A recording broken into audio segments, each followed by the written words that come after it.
لله رب العالمين والصلاة والسلام على سيد المرسلين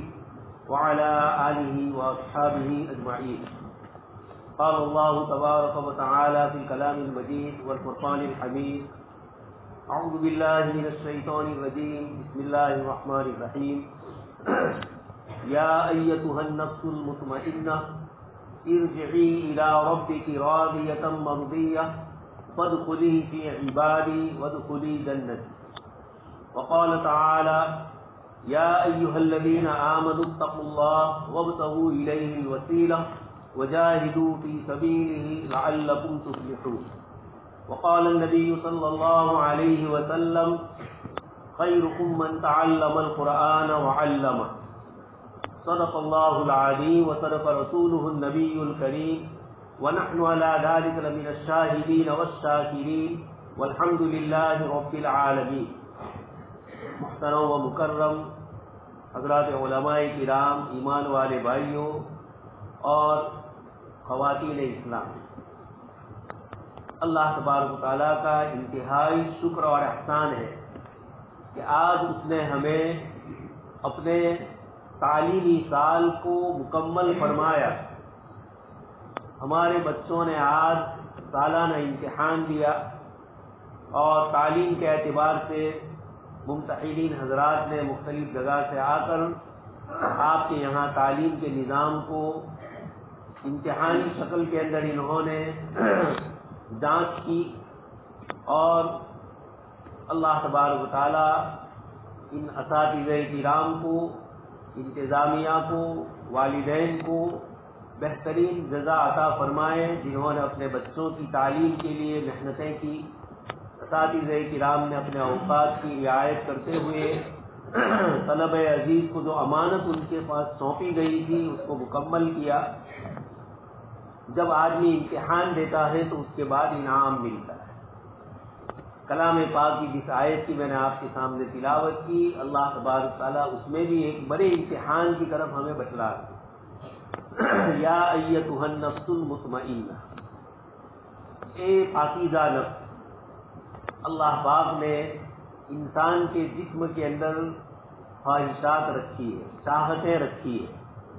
اور ان چاہتوں کو کتاب اللہ میں اللہ پاک نے ذکر فرمائی. اللہ پاک نے جو جو نعمتیں ہمیں عطا فرمائی بطور شکر کے، بطور احسان کے، قرآن کریم میں اللہ پاک نے فرمایا: والذی خلق لکم جعل لکم. اللہ پاک نے تمہارے لیے اس کو بنایا، تمہیں عطا کیا. اس طرح کی مختلف نعمتیں اللہ تبارک و تعالیٰ نے اتاری اور ان کی خواہش انسان کو رکھی. اگر اللہ تبارک و تعالیٰ کھانے پینے کی چیزوں کی خواہش نہ رکھے تو یہ جتنی بھی کھانے پینے کی نعمتیں ہیں، پھل فروٹ کی نعمتیں ہیں، سبزی وغیرہ کی نعمتیں ہیں، گوشت وغیرہ ہے، یہ کسی کام نہ آئے اور یہ ایسے ہی نعمتیں ضائع ہو جائیں. اللہ تبارک و تعالیٰ نے یہ نعمتیں ظاہری عطا فرمائی اور اس کے ساتھ ان کی چاہت رکھی. اب جب ان کی چاہت رکھی تو اس کی چاہت انسان اپنی عقل سے پوری کرے گا یا اللہ تبارک و تعالیٰ کے احکام کے مطابق کرے گا. دنیا کے انسانوں کی تاریخ ہے کہ جب بھی انسان نے اللہ تبارک و تعالیٰ کی دی ہوئی ان نعمتوں کو اپنی خواہش، اپنی چاہت اور اپنی مرضی کے مطابق پورا کرنا چاہا تو ان خواہشات کے پورا کرنے میں وہ حد سے آگے بڑھ گیا، یا ان خواہشات کو پورا کرنے کو گناہ سمجھنے لگا اور اپنے آپ کو جوگ پن اور سنیاسی پن میں ڈالی. انبیاء کرام علیہ الصلوۃ والسلام کے بھیجنے کا بنیادی جو مقصد ہے وہ ایک اللہ تبارک و تعالیٰ کی پہچان، اللہ پاک کی طاقت اور اس کی قدرت، اس کی نعمتیں، اس کے احسانات، اور کائنات میں رات دن اس کا جو نظام چلتا ہے آسمان و زمین میں، ذرے ذرے پر ما تسقط من ورقۃ الا یعلمها ولا حبۃ فی ظلمات الارض ولا رطب ولا یابس الا فی کتاب مبین. اللہ پاک فرماتے ہیں کائنات کا کوئی ذرہ اور کوئی چھوٹی سے بڑی چیز اللہ تبارک تعالیٰ کی قدرت، اس کے تصرف، اس کے اختیار سے باہر نہیں. مختلف آیتوں میں اللہ تبارک تعالیٰ نے اس کو ذکر فرمایا. ایک آیت میں ارشاد فرمایا کہ اللہ پاک نے 7 آسمان بنائے اور 7 زمینیں اسی کے مانند بنائی. آگے ارشاد فرمایا یتنزل الامر بینہن، یہ پورے آسمان سے لے کر زمین کی تہ تک، آسمان کی بلندیوں سے زمین کی گہرائی تک جتنی بھی پوری دنیایں پھیلی ہوئی ہے، اللہ تبارک تعالیٰ ان سب کو اپنے اختیار میں رکھے ہوئے. اور ارشاد فرمائے یتنزل الامر بینہم، رات اور دن اللہ تبارک تعالیٰ کے احکام آسمانوں میں بھی جاری ہے اور زمین میں بھی جاری ہے. ہر مخلوق کے ساتھ اللہ تبارک تعالیٰ کے احکام لگے ہوئے ہیں. کوئی چیز اللہ تبارک تعالیٰ کی تصرف سے، اس کے اختیار سے ذرہ برابر باہر نہیں. اللہ پاک نے اس لیے فرمایا یتنزل الامر بینہم لتعلموا ان اللہ علی کل شیء قدیر، تاکہ ساری دنیا کے انسان جان لے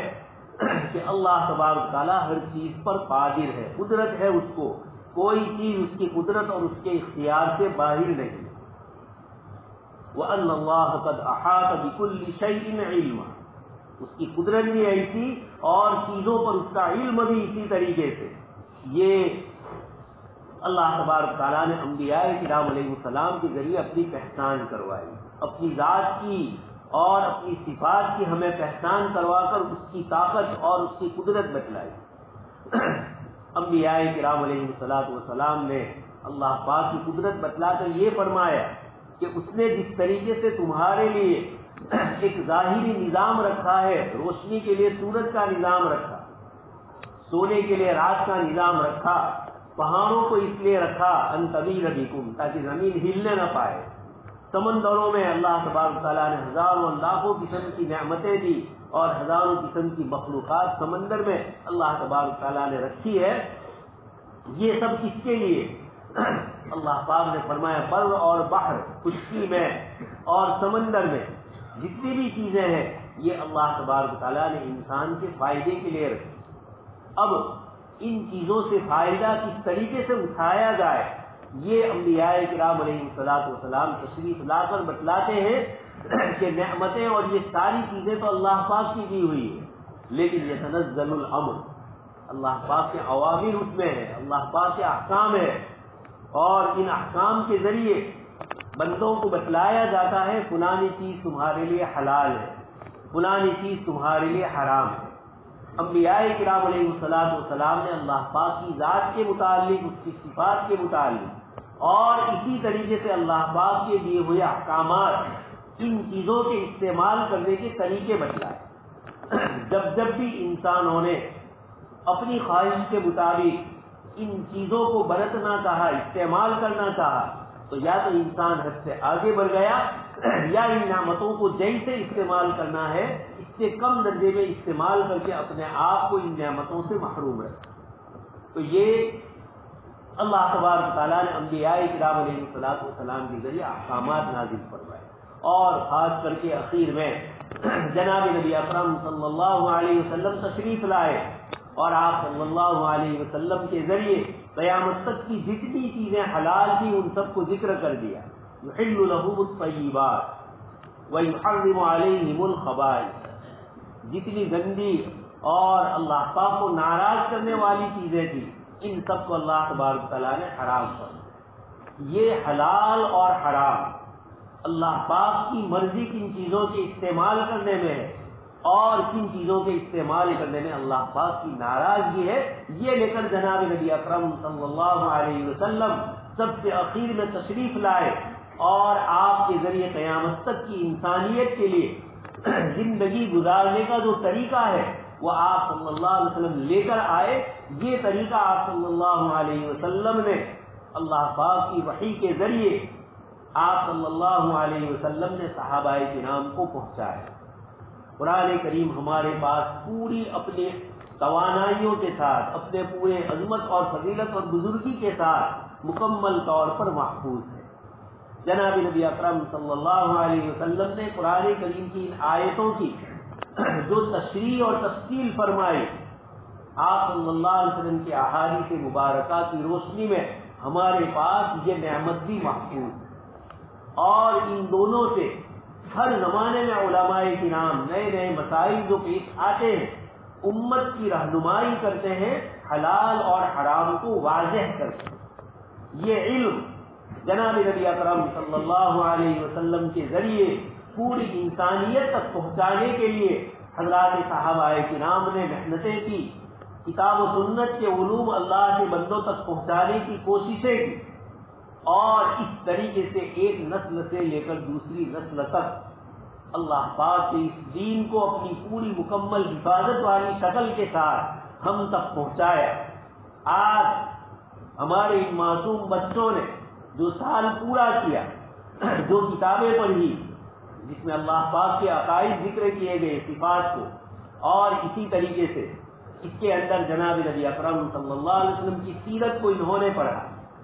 انہوں نے مسائل پڑھے، عقائد پڑھے، دین کی چیزوں کی معلومات، صحابہ کرام اور بزرگوں کے اقوال کو پڑھا۔ یہ دوستوں اور بزرگوں وہ قیمتی سرمایہ ہے جس کو لے کر اللہ تبارک تعالیٰ نے جناب نبی اکرم صلی اللہ علیہ وسلم کو مبعوث فرمایا۔ اس لیے یہ مکاتب کی تعلیم اور اساتذہ کرام کی 2-2.5 گھنٹوں کی جو محنت، یہ دین اسلام کا وہ بنیادی اسٹرکچر ہے۔ جیسے ایک بلڈنگ ہوتی ہے، بغیر اسٹرکچر کے اور بغیر پورے ڈھانچے کے بلڈنگ کھڑی نہیں رہتی، اسی پر بلڈنگ کا وزن ہوتا ہے۔ آپ دیکھ رہے ہیں یہ کولم اور بیم، اس کے اوپر پوری یہ لوہے کا جو اسٹرکچر ہے، اس پر یہ پوری مسجد قائم ہے۔ دین اسلام اس کا بھی ایک اسٹرکچر ہے، اور وہ کیا ہے؟ یہی جناب نبی اکرم صلی اللہ علیہ وسلم کی طرف سے لایا ہوا دین، اس کی وہ بنیادی تعلیم جس میں بندہ اپنے اللہ کو پہچانے۔ ایک چھوٹا سا معصوم بچہ ہے، سوال ہوتا ہے ہمیں کس نے پیدا کیا، اور پھر جواب ہوتا ہے ہمیں اللہ پاک نے پیدا کیا۔ اللہ کیا ہے، اس کی صفات کیا ہے؟ تعلیم الاسلام میں اور دینی تعلیم میں اور اسلامی تعلیم میں ہمارے بچوں نے اس کو پڑھا۔ یہ کتنی بڑی اللہ پاک کی نعمت ہے کہ اللہ تبارک تعالیٰ ہزاروں لاکھوں لوگ دنیا میں ہے، بڑی بڑی PhD کی ڈگریاں پاس کیے ہوئے ہیں، بہت ساری چیزوں میں اسپیشلسٹ ہیں، یہ سب کچھ دنیاوی علم ان کے پاس ہے، لیکن اگر ان کے پاس اللہ تبارک تعالیٰ کی صحیح معرفت نہیں، میں کیوں پیدا ہوا، مجھے کیوں پیدا کیا گیا، کس مقصد کے لیے مرنے کے بعد دوبارہ زندگی ہوگی، یہ بنیادی سوالات ہے جو ہر انسان کے ذہن میں آنے چاہیے، لیکن اللہ پاک نے جن کو توفیق دی ہے انہی کے دلوں میں یہ سوال پیدا ہوتے ہیں، اور پھر وہ ان کے جواب کو تلاش کرتے۔ ہزاروں لاکھوں بڑے بڑے سائنٹسٹ، بڑے ڈگری پائے ہوئے، لیکن ان کو یہ پوچھا جائے کہ مرنے کے بعد کیا ہو، یہ ڈھانچہ، یہ جسم کی جو باڈی اللہ تبارک تعالیٰ نے ہمیں عطا فرمائی ہے، یہ ایک دن ختم ہوگی، اور کس مقصد کے لیے ہوئی۔ ایک انسان یہاں سے بمبا کھانا جاتا ہے، کوئی پوچھے گا کیوں جا رہے ہو، بتلائے گا فلانے کام سے، یا نہ بتلانا ہو تو کم سے کم یہ کہے گا میرے کام کے لیے جا۔ تو ایک انسان یہاں سے اتنی چھوٹی منزل کے لیے بغیر مقصد کے جب نہیں جاتا ہے، تو اتنا بڑا آسمان و زمین کا نظام پیدا کیا، انسان کو وجود بخشا، لاکھوں اور کروڑوں نعمتیں اللہ تبارک تعالیٰ نے اپنی انسان کے ساتھ وابستہ کی۔ ایک مدت کے بعد یہ انسان دنیا سے رخصت ہوتا ہے، اور یہ کہا جائے کہ نموت ونحیا وما یہلکنا الا الدہر، جیسے مشین ہوتی ہے چند سال چلتی ہے، بگڑتی ہے، ہم پھینک دیتے ہیں، انسان بھی اس کی مشینری ختم ہو گئی، انا للہ ہو گیا اور وہ مر گیا، اب کوئی دوسری دوبارہ زندگی نہیں۔ جن لوگوں نے یہ سمجھا، اب تو آج کی سائنس خود بتلا رہی ہے کہ مرنے کے بعد دوسری دنیا بھی موجود ہے، صاف ان کی طرف سے اس قسم کے اشارے اور اس قسم کا ریسرچ آ رہا ہے جس میں انہوں نے قبول کیا ہے کہ یہ روح مرتی رہی ہے، پیدا ہوا انسان، اس کے بعد انسانی جسم تو فنا ہوتا ہے، لیکن اندر جو روح ہے وہ دوسری شکلیں اپناتی ہے۔ خیر، اللہ تبارک و تعالیٰ نے ہمیں یہ توفیق عنایت فرمائی جناب نبی اکرم صلی اللہ علیہ وسلم کے واسطے سے کہ ہمارے دل میں یہ سوال پیدا ہوا کہ اتنی بڑی وسیع و عریض زمین اور آسمان اور اتنا بڑا نظام اللہ پاک نے کیوں پیدا فرمایا؟ بیکار تو پیدا نہیں فرمایا ہے، کسی مقصد کے لیے پیدا فرمایا ہے۔ تو اللہ تبارک تعالیٰ نے یہ سب سے پہلے سوال اور یہ جواب بچپن میں ہمارے یہ معصوم بچوں کو پڑھا دیا جاتا ہے، تاکہ ان کے ذہن میں بعد میں اللہ تبارک تعالیٰ کی طاقت اور اس کی قدرت کے متعلق کوئی سوال کرے، کوئی غلط قسم کی باتیں کرے تو یہ اس کی ٹکر میں نہیں آئے۔ یہ مکتب کی تعلیم وہ بنیادی تعلیم ہے جس کی بنیاد کے اوپر ہمارا دین کا جو اسٹرکچر اور یہ جو ڈھانچہ دین کا ہے پورا اپنی ظاہری شکل کے ساتھ یہ بچے مکتب میں اس کو حاصل کریں۔ مکتب میں پڑھا ہوا بچہ زندگی کی راہوں میں کہیں بھی جائے گا، کبھی حالات ناخوشگوار ہوں گے، وقتی طور پر اس کے ایمان میں کمزوری آئے گی، لیکن جو بنیاد کے اندر اللہ تبارک تعالیٰ کی ذات اور صفات کے عقیدے رکھ دیے ہیں یہ کبھی انسان مرتد نہیں ہو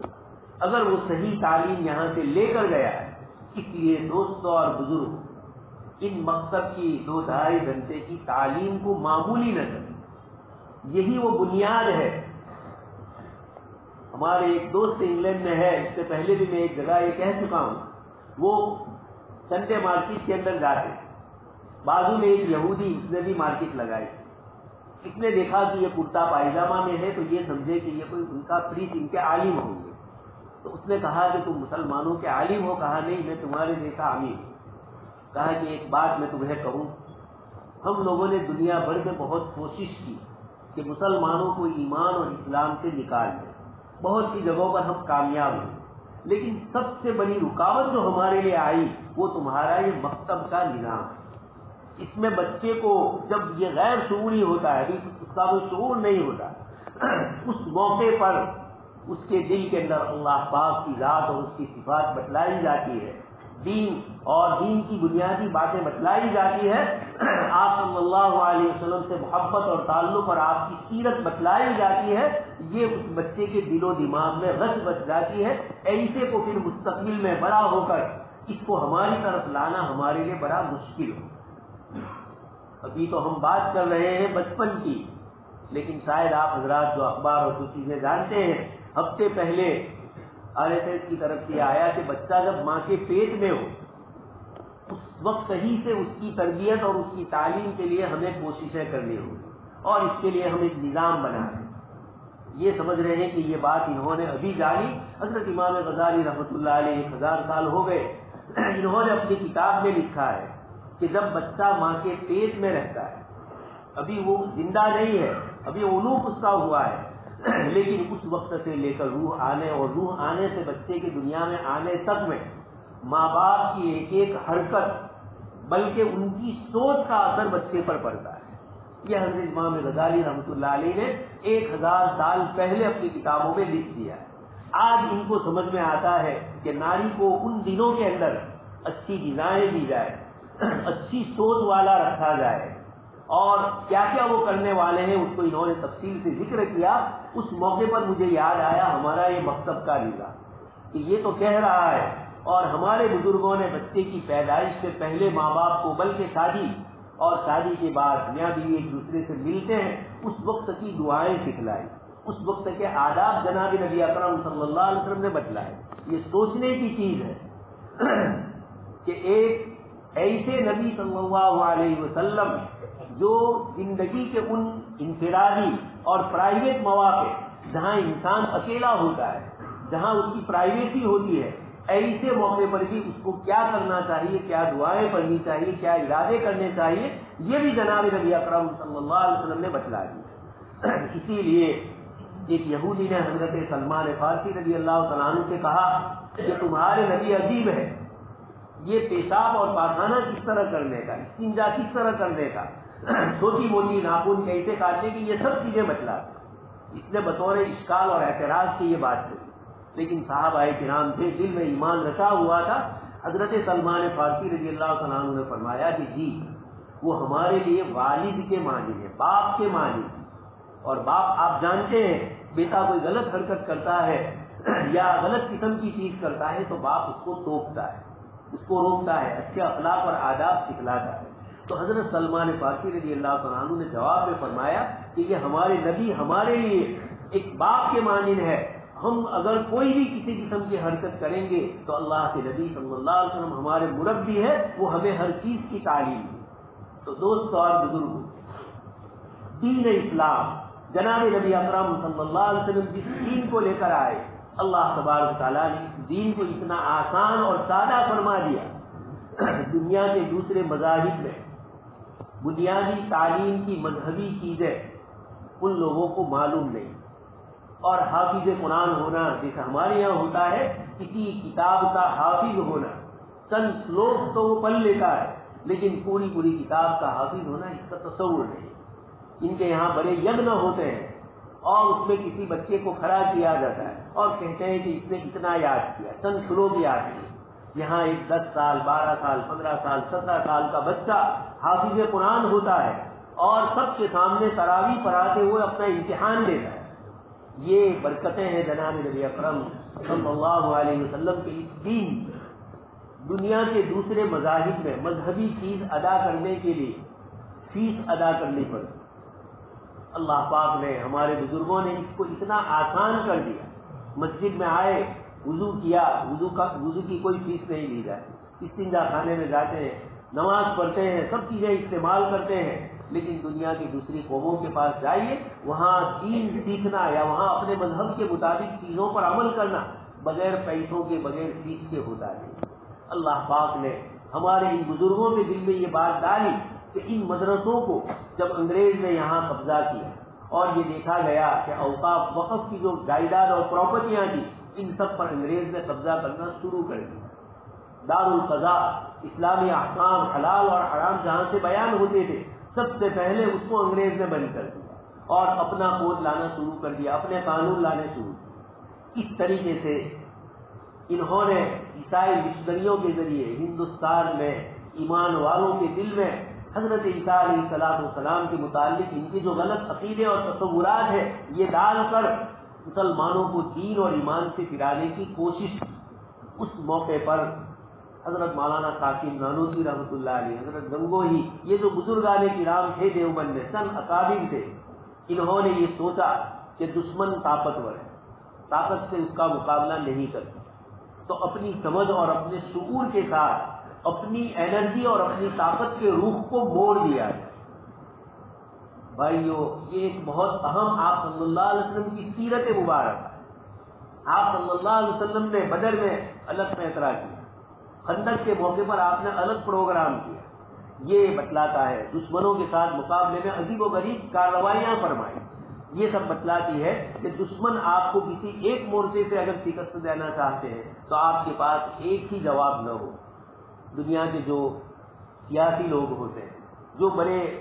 کارخانے اور فیکٹریوں کے مالک ہوتے ہیں، ان کے پاس اپنی فیکٹری چلانے کے لیے، اپنا نظام چلانے کے لیے، اپنی تنظیم چلانے کے لیے مختلف قسم کے پلان ہوتے ہیں، اے بی سی، ایک کے بعد ایک، کہ اگر یہ فیل ہوا تو یہ کریں، یہ فیل ہوا تو یہ کریں۔ حضرت نانوتوی رحمۃ اللہ علیہ اور ان بزرگوں نے دیکھا، شاملی کے میدان میں انگریز سے کھل کر مقابلہ کیا، لیکن ہندوستان کے حالات اب ناخوشگوار تھے، انگریز کا مکمل کنٹرول ہو رہا ہے۔ ان بزرگوں نے دیکھا کہ اگر کسی میں اپنی طاقت صرف کر دیں گے تو اصل دین اور ایمان جس کی حفاظت کرنی ہے یہ سائڈ پہ رہ جائے گا، اور ہم جسم سے مقابلہ کریں گے، روح سے مقابلہ نہیں کر پائیں گے، اور ہماری آنے والی نسلیں کفر اور شرک اور الحاد کے اندر مبتلا ہو جائے گی۔ تو انہوں نے ان مدارس اور مکاتب کا ایک پورا نظام چلایا۔ گزشتہ 150 سال سے پورے ہندوستان، پاکستان، بنگلہ دیش، یہ جتنا بر صغیر تھا، اخن بھارت تھا، اس پورے کے اندر 150 سالہ محنت کے ذریعے ہر گاؤں میں، ہر چھوٹی بستی کے اندر ان مکاتب کے نظام کو اور مساجد کے نظام کو قائم فرمایا، اور دعوت و تبلیغ کے ذریعے عوام کا بڑا حصہ، بڑی عمر والا، ان کو لیا گیا۔ تو مکاتب کے ذریعے بچوں کو لیا، بچیوں کو لیا، اور دعوت و تبلیغ کے ذریعے ان حضرات نے مردوں میں دعوت و تبلیغ چلائی، عورتوں میں چلائی۔ اس طریقے سے سماج کے مختلف طبقات کو ایمانیات، اسلامیات اور آپ صلی اللہ علیہ وسلم کی سیرت والی تعلیمات دے کر ان تمام کو اسلام کے بنیادی اصول سے واقف کرائے۔ ایک مسلمان صرف نام کا مسلمان نہ رہے بلکہ کام کا مسلمان ہے، اس کو پتا ہو کہ اسلام کس کو کہا جاتا ہے، ایمان کس کو کہا جاتا ہے۔ یہ اتنی بڑی قربانی ان حضرات نے دی، اور اس میں مزید یہ کیا، آپ دیکھ رہے ہیں ہمارا یہ مکتب چل رہا ہے، کوئی حکومت کی طرف سے مددیں نہیں، یہی مسلمان عوام ہے، مسلم تنظیمیں ہیں جو اپنے اپنے اعتبار سے ہر گاؤں اور ہر دیہات بلکہ ہر شہر کے اندر اور چھوٹے چھوٹے دیہاتوں میں بھی یہ مکاتب کا نظام قائم کیے، اپنے اعتبار سے جتنی کوشش اور سعی ہوتی ہے مسلمان کوشش کرتے ہیں اور اپنے بچوں کی بنیادی عقائد کی فکر کرتے ہیں۔ یہی ہماری سوسائٹی ہے، یہ ہمارے ابراہیم بھائی بیٹھے ہوئے ہیں ماشاء اللہ، پہلے سال سے انہوں نے جو محنتیں شروع کی اور جس طریقے سے علماء کرام کو لا کر مکاتب کے اس مقصد کے نظام کو منظم کرنے کی کوششیں کی، دین اور دین کا شعور پیدا کرنے کی مختلف تدبیریں انہوں نے شروع کی، آج ہم دیکھ رہے ہیں کہ ماشاء اللہ اتنے سارے بچے مکتب میں تعلیم حاصل کر رہے ہیں۔ اسی طرح 150 سال سے مسلسل علماء کرام نے محنتیں فرمائی، بڑے بچوں کے لیے دارالعلوم کا قیام فرمایا، لیکن سب سے بنیادی جو محنت کی گئی یہ مکاتب کے اوپر کی گئی، اور اسی لیے 2002 کے فسادات بہت کچھ مسلمانوں کو نقصان، لیکن مرتد ہونے کے قصے کہیں ہمارے کان میں نہیں۔ یہی چیز کچھ کے ہمارے ایک دوست ہے رائما صاحب، جو وہاں کی جمعیت کے ذمہ دار بھی اور مدارس اور اسکول بھی چلا، یہ جمعیت علماء کی طرف سے جب مظفر نگر میں فساد ہوئے اس وقت وہ 1 مہینہ وہاں رہے، آنے کے بعد انہوں نے مجھے بتلایا کیرانہ اور دوسرے دیہات میں جو فسادات ہوئے، انہوں نے یہ کہا کہ مولانا کچھ واقعات مرتد ہونے کے لیے پیش آئے، کیونکہ وہاں رہتے تھے 1 مہینہ اور ریسرچ کرتے تھے، برسوں سے یہ تو اس کام میں لگے۔ انہوں نے مجھے کہا کہ اس طرح کے واقعات پیش آئے، قریب میں دارالعلوم دیوبند ہے، قریب میں دہلی مرکز ہے اور جمعیت علماء ہے، ان 3 کے لیے تماشا ہے۔ اس کے بعد انہوں نے مجھے وجہ بتلائی کہ بات یہ ہے کہ وہاں اندر کے دیہات میں مکاتب نہیں، جو نظام ہمارے گجرات میں چل رہا ہے یہاں تو ماشاءاللہ اتنی بڑی تعداد ہے، لیکن ہماری کچھ تنظیمیں ہیں وہ ایسے دیہاتوں میں کام کرتی ہے جہاں پڑھانے کے لیے کوئی عالم بھی نہیں ملتے، کوئی بھی آدمی جو دین تھوڑا کچھ جانتا ہے اس کو بٹھا دیا جاتا ہے اور بچوں کی تعلیم کے لیے کلمات یاد کروانا، نماز سکھلانا، بنیادی عقائد بتلانا، اس طریقے کا کام چھوٹے چھوٹے دیہاتوں میں چلتا ہے۔ 5 گھر ہے، 10 گھر ہے، 15 گھر۔ ہمارے یہاں راجپیپلا کے علاقے میں مکتب چلتا ہے، ایک مولانا صبح میں وہاں ایک گاؤں میں پڑھاتے ہیں، ندی کے اس کنارے نرمدا پار کر کے ایک دوسرا گاؤں ہے، صبح میں یہاں پڑھاتے ہیں اور پھر کشتی میں بیٹھ کر ناوری میں بیٹھ کر دوسری دوپہر کے بعد اس مدرسے میں پڑھاتے۔ یہ بچوں کے گھر کی سسٹم سے جو مکاتب قائم ہیں، جو اطراف کے چھوٹے چھوٹے دیہات کے بچوں کو جمع کیا گیا اور اسکول اور مدرسے کا نظام ان کے لیے قائم کر کے بنایا گیا، یہ پورے گجرات میں جو لگی ہوئی ہے اس کی، رائما صاحب نے مجھے کہا کہ وہاں اس طرح کا نظام نہیں، بڑے بڑے مدارس ہیں، چھوٹے مکاتب کا جو انتظام ہونا چاہیے وہ نہیں ہے، اس لیے انہوں نے کہا کہ ان بچوں کو دین ہی نہیں آیا، اسی حال میں وہ بیچارے بڑے ہو گئے، تو پھر بڑے ہونے کے بعد ارتداد کی لہریں آتی ہے اور وہ اس کا مقابلہ نہیں کرتے۔ اس لیے ہمارے ان بچوں نے جو مقصد میں تعلیم حاصل کی، جیسے ہم اسکول کے لیے میں ہماری خواتین کو عورتوں سے عرض کروں گا کہ یہ بچے سب سے پہلا مدرسہ آپ کی گود، آپ جیسی تعلیم اور تربیت دیں گی اسی طریقے سے یہ بچے آگے پڑھیں گے، اس لیے ان کے مکتب کا بھی مدرسے میں بچہ جاتا ہے یا نہیں، اور گیا ہے تو استاد سے پوچھا جائے کیسی تعلیم، اسکول کے لیے تو ہم جاتے ہیں، اس کے لیے اوقات آگے پیچھے کرتے ہیں، لیکن اپنے بچوں کی دینی تعلیم کے لیے، اس لیے کہ حدیث شریف میں ذکر فرمایا گیا جب انسان انتقال کر جائے گا انقطعت عنہ عمل، اس کے سارے عمل ختم ہو الا من ثلاث، لیکن آپ صلی اللہ علیہ وسلم فرماتے ہیں 3 قسم کے اعمال ایسے ہیں کہ اللہ تبارک تعالیٰ ان کا ثواب مرنے کے بعد بھی جاری رکھے، اسی میں ہے ولد صالح یدعو له، ایسا اچھا اور نیک لڑکا جو آپ کے لیے دعا کرے، آپ کے انتقال کے بعد وہ جب دین پڑھا ہوا ہے، سیکھا ہوا ہے، تو اس کو یاد آئے گا اپنے ماں باپ اور وہ ان کے لیے نیک اور اچھا عمل کرے گا، کوئی صدقہ جاریہ کرے گا، کوئی مدرسہ قائم کیا، کنواں قائم کیا، کہیں اور کسی بیوہ عورت اور کسی بچوں کی کفالت کر لی، کسی یتیم کی، یہ اس قسم کے جو کام ہے صدقۃ جاریہ، تو ولد صالح بھی ہو، آپ کا نیک اور صالح بچہ ہو کہ جو انتقال کے بعد آپ کے لیے دعائیں دنیا میں بھی پڑھے، رب ارحمہما کما ربیانی صغیرا، آپ کی زندگی میں بھی اور آپ کے انتقال کے بعد بھی وہ آپ کے لیے خیر کا ذریعہ ہے۔ اس لیے یہ ضروری ہے ہم مکاتب کے نظام کو جو ہم نے چلایا ہے بہت پھیل جاتا ہے تو کبھی کمی آتی ہے، اس لیے منظم طریقے سے جب تک ماں باپ اپنے بچوں کی تربیت کے لیے محنت نہیں کریں گے، مدرسے میں وہ آئے گا لیکن آنے سے پہلے وہ آپ کے پاس رہتا، 2 گھنٹے کے بعد باقی گھنٹے وہ آپ کے پاس یا اسکول میں لگا، آنے والے دنوں میں اسکول کی تعلیم کے اندر کفر اور شرک کی چیزیں آئیں گی۔ آپ اندازہ لگائیے، اللہ کے نبی حضرت یعقوب علیہ السلام جو خود نبی، ان کے والد حضرت اسحاق علیہ السلام نبی، ان کے والد حضرت ابراہیم علیہ السلام نبی، 3 پشتوں میں نبی ہے، اور پھر بھی حضرت یعقوب علیہ السلام، اور 4تھی پشت میں حضرت یوسف علیہ السلام۔ ایک خاندان میں 4 نبی تسلسل کے ساتھ لگاتار آ رہے ہیں، اتنا بڑا نیک اور پرہیزگاری والا خاندان، لیکن حضرت یعقوب علیہ السلام دنیا سے جا رہے ہیں تو اپنی ساری اولاد کو بلاتے ہیں۔ اذ حضر یعقوب الموت، حضرت یعقوب علیہ السلام کے انتقال کا وقت آیا تو حضرت یعقوب علیہ السلام نے اپنی اولاد کو بلایا اور کیا فرمایا؟ ما تعبدون من بعدی۔ یہ نہیں کہا کہ بیلنس اتنا تھوڑا ہے، فلانا کھیت فلانے لڑکے کا، فلانی دکان فلانی لڑکی کی، اس طرح کی کوئی بات حضرت یعقوب علیہ السلام نے نہیں فرمائی، صاف فرما دیا اور سوال کیا۔ گویا ماں باپ اپنی اولاد سے سوال کرے دنیا سے جاتے سے پہلے ما تعبدون من بعد، میرے بعد تم کس کی عبادت کرو؟ کون سا خاندان؟ انبیاء کا، سارے اولیاء جو ہے ان کے ساتھ۔ حضرت مفتی شفیع صاحب رحمۃ اللہ علیہ فرماتے ہیں یوسف علیہ السلام کے بھائیوں سے ایک بھول ہو گئی، لیکن تھے وہ اللہ کے ولی، نبی کو اللہ تبارک تعالیٰ معصوم رکھتے ہیں، ولی سے غلطی ہو سکتی ہے۔ اللہ تبارک تعالیٰ نے ان نیک اور پرہیزگار خاندان میں دنیا سے رخصت ہوتے ہوئے حضرت یعقوب علیہ السلام کو سب سے بڑی طلب یہ ہے ما تعبدون من بعد، اور وہ سوال کے انداز میں پوچھ رہے ہیں تاکہ یہ سمجھ میں آ جائے کہ برسوں تک جن کی تربیت کی وہ اپنی تربیت کیسے کریں گے اور اپنی اولاد کی تربیت کیسے کریں گے۔ اس لیے صاحب اس کے بعد فرمایا کہ ہم آپ کے اور آپ کے باپ دادا حضرت ابراہیم، حضرت اسحاق، ان کے خدا کے اوپر ایمان لائیں اور اسی کی عبادت کریں۔ ایک نبی دنیا سے جاتے ہوئے اتنے بے چین ہوتے ہیں، اللہ پاک نے جبکہ ان کے پاس حالات ناخوشگواری کے، بے ایمانی کے کم تھے، اور ہمارا زمانہ اور ہمارے حالات ہر سہار سمت سے دنیا ہمیں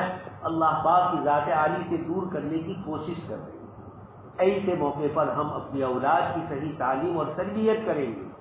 مدرسے میں بھیجنے کا خصوصی اہتمام کریں گے، بچوں کو پڑھنے پڑھانے کا جو دیا گیا ہے،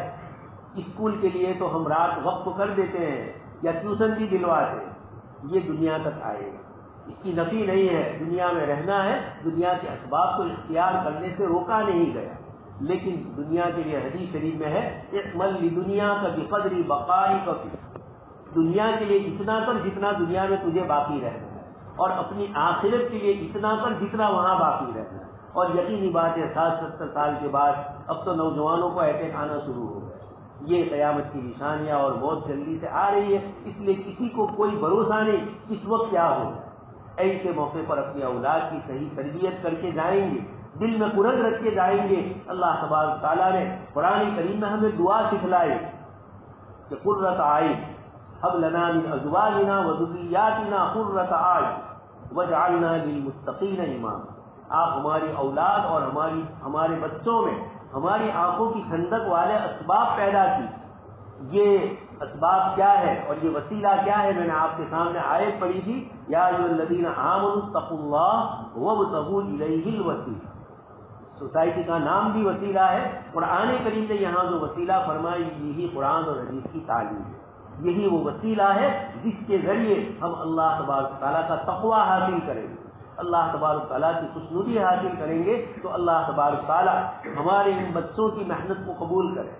اساتذہ کرام کی محنت کو قبول فرمائے، اور انعامات کے لیے ان بچوں کو آپ حضرات نے جو ہدیے دیے اور جو دوسرے انعامات عمومی دیے گئے ہیں، دوستوں اور بزرگوں، ان مکاتب کو اتنا منظم طریقے سے چلانے میں ان انعامات کا بھی بڑا ہے۔ بچوں کی فل حاضری پر انعام دیا جائے، بچوں کی تعلیم کے اندر محنت کرنے پر انعام دیا جائے، یہ سب تعلیم کو آگے بڑھانے کے ذریعے اللہ تبارک تعالیٰ نے ہمارے بزرگوں کے دلوں میں ڈالا اور ہمارے دیہاتوں میں اور شہر میں ہر جگہ پر مکاتب کے امتحان کے بعد لوگ اپنا قیمتی سرمایہ مدارس کو دیتے ہیں، اپنی محنت اور گاری کمائی سے روپیہ نکال کر مدرسے کے ان بچوں کے لیے انعام کے طور پر دیتے ہیں۔ یہ بھی اللہ پاک کے یہاں رائے گا اور بیکار نہیں جائے گا۔ آپ نے جس مقصد کے لیے دیا ہے، اللہ تبارک تعالیٰ تو علام الغیوب ہے، لیکن بندے سے اس کے دل کی نیت کا اظہار کروا، اس لیے اللہ تبارک تعالیٰ نے ان کا سال پورا ہوا، اللہ تبارک تعالیٰ نے ان کو انعام دیا۔ قرآن کریم کی جو آیت میں نے آپ کے سامنے پڑھی، یہ بھی ایک مومن جب اس طرح کی زندگی گزارے گا تو مرنے سے پہلے پہلے فرشتے اس کے پاس آئیں گے۔ حدیث شریف میں موجود ہے، حضرت عبداللہ بن عباس رضی اللہ تعالیٰ عنہما کے انتقال کا وقت ہوا اور ایک پرندہ آیا اور زور سے اس طرح کی آیت پڑھی جا رہی ہے، یا ایتھا النفس المطمئنہ، اور پھر وہ آپ کی ناس میں گم ہو گیا، پتہ نہیں چلا۔ حدیث شریف میں ذکر کیا گیا ہے کہ مومن کے لیے اللہ پاک کی طرف سے یہ آواز مرنے سے پہلے پہلے آئے گی، قبر کے جانے سے پہلے، روح قبض ہونے سے پہلے پہلے فرشتے آتے ہیں، ارجعی الی رب غیر غضبان، ایسے رب کی طرف چلو جو غصے والا نہیں ہے، ارجعی الی رب ارجعی الی روح و ریحان، اللہ پاک کی طرف سے خوشبوئیں ہیں، اللہ پاک کی طرف سے شاندار قسم کی نعمتیں آ رہی ہیں، اور مومن ان نعمتوں کو دیکھ رہا ہے اور وہ جلدی جلدی جانا چاہتا ہے دنیا۔ تو یہ اللہ پاک نے فرمایا بچوں کا امتحان ہو کر انہیں انعام ملے گا۔ ہم کو اس آیت میں بتلایا کہ دنیا میں اگر اس طرح کی زندگی گزاری تو مرنے سے پہلے پہلے انعامات سب سے پہلے یہی ملے گا، ارجعی الی ربک۔ اور دوستوں اور بزرگوں، ارجعی فرمایا، ارجعی کا معنی ریٹرن ہونا۔ آپ ایک جگہ سے اپنے وسیلہ سوسائٹی سے آپ کسی جگہ پر گئے، اب پھر آپ واپس آئے اپنی جگہ پر، تو اس کو بولا جاتا ہے ریٹرن ہونا، واپس آنا۔ یہاں اللہ پاک فرماتے ارجعی الی ربک، معلوم یہ ہوا کہ ہم یہاں کے نہیں ہیں، جنت سے ہی حضرت آدم علیہ السلام آئے ہیں اور پھر اسی کی طرف جانا، اور یہ روح یہاں کی نہیں ہے، یہ اوپر ہی کی ہے، قل الروح من امر ربی، اس لیے فرمایا ارجعی الی ربک راضیۃ مرضیہ، اس حال میں کہ تو بھی اللہ سے راضی ہو اور اللہ بھی تجھ سے راضی ہو۔ حضرت شاہ عبد القادر جیلانی رحمۃ اللہ علیہ سے پوچھا گیا کہ اللہ ہم سے راضی ہے، اس کی کیا دلیل ہے، کیا نشانی ہے، ہمیں کیسے پتا چلے کہ اللہ پاک ہم سے راضی ہے؟ فرمایا کہ بہت آسان ہے، اللہ پاک سے تمہارے ساتھ جو فیصلے ہوتے ہیں، کبھی راحت ہوتی ہے، تکلیف ہوتی ہے، بیماری آتی ہے، کوئی پریشانی آتی ہے، اس موقع پر پریشانی کو دور کرنے کے اسباب سارے اختیار کریں، لیکن سمجھے کہ یہ اللہ کی طرف سے آئی ہے، تو اس موقع پر تم اللہ کی مرضی پر راضی ہو گئے، یہ دلیل ہے کہ اللہ تم سے راضی ہے کہ اپنے سے راضی ہونے کی توفیق عطا فرمائے۔ ورنہ بندہ ہوتا ہے معمولی سی تکلیف میں اللہ پاک کی طرف کیسی کیسی باتیں بولتا ہے۔ تو اللہ پاک نے اس آیت میں ہمیں فرمایا کہ جب اچھی زندگی گزارو گے تو یہاں دنیا سے اس حال میں جاؤ گے کہ اللہ تم سے راضی ہوگا اور تم اللہ سے راضی ہوگے۔ ارجعی الی ربک راضیۃ مرضیہ، پھر اعلان ہوگا فادخلی فی عبادی وادخلی جنتی، آپ داخل ہو جائیے میرے بندوں میں۔ جنت سے پہلے جنت کے جو پڑوسی ہے، جنت کے جانے کے جو ذریعے ہوتے ہیں، پہلا نام لیا کہ آپ ہمارے اصحاب میں، ہمارے نیک اور صالح بندوں میں شامل ہو جائیے۔ حضرت یوسف علیہ السلام دنیا سے رخصت ہو رہے ہیں اور دعا فرما رہے ہیں، فاطر السماوات والارض انت ولی فی الدنیا والآخرہ توفنی مسلما والحقنی بالصالحین، مجھے نیک لوگوں کے ساتھ لگائے۔ اس لیے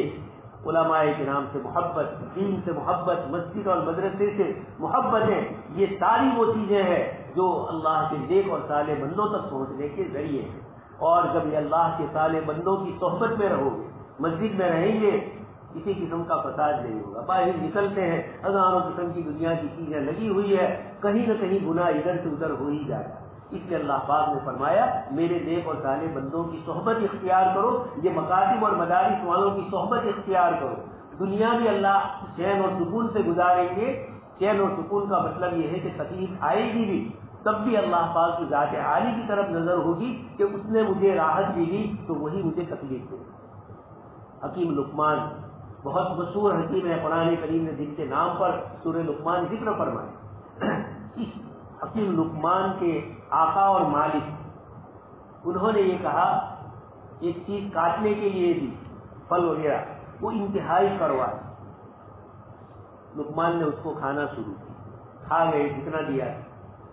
اس نے منہ میں رکھا مالک نے اور دیکھا کہ تو انتہائی کڑوا ہے، کہا کھا گئے، کہا بھی نہیں کہ یہ کڑوا ہے۔ حکیم لقمان نے ایک جملہ کہا، جس آقا کی طرف سے روزانہ اچھی اچھی چیزیں مجھے ملتی ہے، اگر اتفاق سے ایک مرتبہ کڑوی چیز آ گئی تو اس میں کیا ہو۔ دوستو ایک معمولی سا مالک اور آقا کی بات ہے، اور یہاں اوپر والے آقا کی بات ہو رہی ہے، احکم الحاکمین۔ اگر اس کی طرف سے حالات آئے ہیں، کوئی تکلیف اور کوئی پریشانی آئی ہے تو اسی کی طرف رجوع کیا جائے۔ موسیٰ علیہ السلام سے ایک بڑے فلسفی نے پوچھا کہ جب اللہ پاک ہمارے اوپر تیر چلا رہے ہو، یعنی اللہ پاک کی طرف سے کچھ حالات آ رہے ہیں اور بندہ نشان ہو، بندے پر نشانہ لگائے، تو ہم کیا کریں؟ حضرت موسیٰ علیہ السلام نے جواب دیا، تیر لگانے والے کی گود میں چلے جاؤ،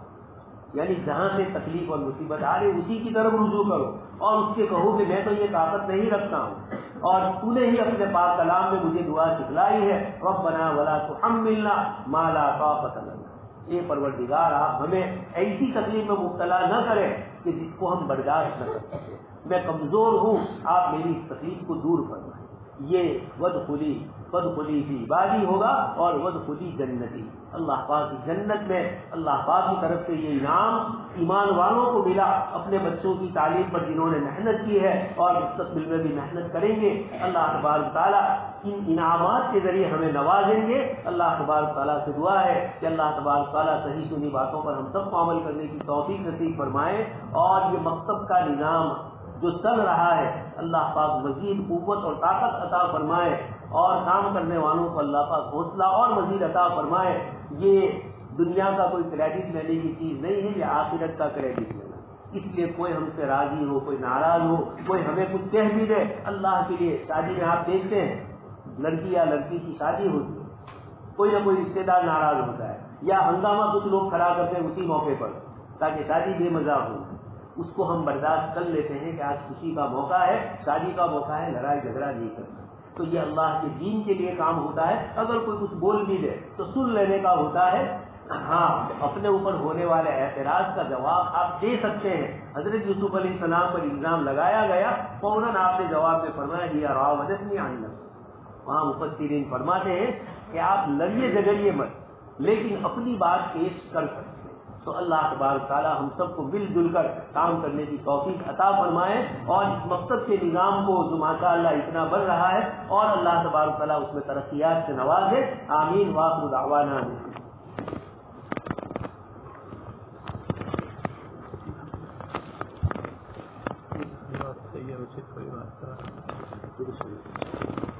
اللهم صل على سيدنا نبينا وشفيعنا ومولانا محمد کلما ذکرہ الذاکرون وکلما غفل عن ذکرہ الغافلون۔ اے مولا کریم، آپ کے پاک گھر میں ہم لوگ بیٹھے ہوئے، اے رب رحیم، یہ معصوم بچے اور بچیوں نے پوری سال مکتب کے اندر آپ کی ذات عالی، آپ کی صفات کو پڑھا، آپ کی قدرت اور طاقت کو پڑھا، آپ کو پہچاننے کی کوشش کی۔ ان کے ماں باپ نے اپنے مسائل کو آگے پیچھے کر کے یہاں مکتب تک بچوں کو پہنچایا، اساتذہ کرام نے محنت فرمائی، اور انتظامیہ نے پورا انتظام کر کے ان کو اپنی ضرورتوں سے فارغ کر دیا۔ اے رب رحیم، ہر ایک نے آپ کے دین متین کی حفاظت کے لیے کوششیں کی ہیں، ارحم الراحمین آپ رحم فرما دیجیے۔ ہم تو گنہگار اور خطا کار ہیں، ہمارے دینی کاموں میں بھی کہیں نہ کہیں ہم سے لغزشیں ہو جاتی ہے، آپ ارحم الراحمین ہیں، آپ معاف فرما دیجیے۔ مولا کریم، یہ معصوم بچوں کا قرآن اور حدیث پڑھنا یقیناً یہ آپ کے نبی حضرت محمد الرسول اللہ صلی اللہ علیہ وسلم کا معجزہ ہے۔ مولا کریم، اس معجزے کو ہم پر باقی رکھے، اور یہاں سے کتاب و سنت کی تعلیم کا فیض تا قیامت باقی رہے، اور اے مولا کریم ہم سب کو اس میں محنت اور کوشش کرنے کی آپ سعادت نصیب فرمائیں۔ ان بچوں کو آگے بڑھ کے اللہ کے دین کا داعی اور مجاہد کریں۔ مولا کریم، ان بچیوں کو جو مستقبل کی مائیں بننے والی ہے، ان کی صحیح تعلیم کے نتیجے میں مستقبل کی نسلیں بھی صحیح تعلیم حاصل کرے گی۔ ان بچیوں اور ان بچوں کو مولا کریم آپ خوب خوب اپنے دین کے لیے قبول فرما لیجیے۔ مولا کریم، ہمارے بہت سارے بھائی بیمار ہیں، کمزور ہے، ضعیف ہے، بہت سارے وہ ہیں جن پر مالی قرضہ ہے، بہت سارے کسی نہ کسی وجہ سے پریشان ہے، وہ ہم نہیں جانتے ہیں، آپ جاننے والے ہیں۔ اے رب کریم سب کی تکلیف اور پریشانی کو دور فرما دے، چین سکون اور امن و عافیت کی زندگی نصیب فرمائے، آنے والے ماہ مبارک میں ہمیں اس کی قدر دانی کی توفیق نصیب فرمائے۔ ایسا نہ ہو کہ رمضان کا مہینہ گزر جائے، ہم ضائع اوقات کرتے ہوئے ادھر ادھر اپنے اوقات کو خرچ کر دیں اور آپ کی ناراضگی کو بول دیں۔ آپ کی طرف سے روزانہ آواز آئے گی، حل من مستغفر، ہے کوئی استغفار کرنے والا،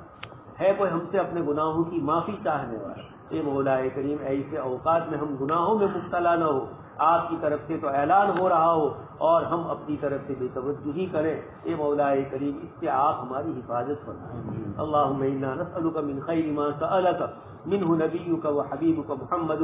صلی اللہ علیہ وسلم ونعوذ بک من شر ما استعاذک منہ نبیک و حبیبک محمد صلی اللہ علیہ وسلم۔ انت المستعان علیک البلاغ لا حول ولا قوة۔ سبحان ربك رب العزة عما يصفون وسلام على المرسلين والحمد لله۔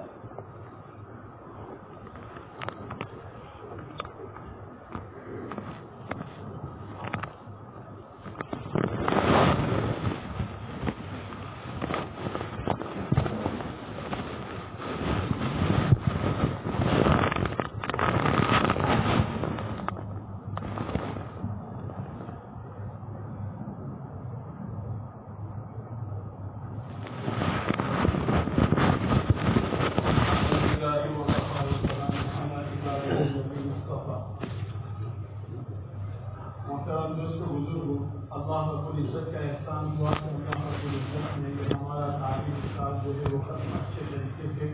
عافیت کے ساتھ محنت کر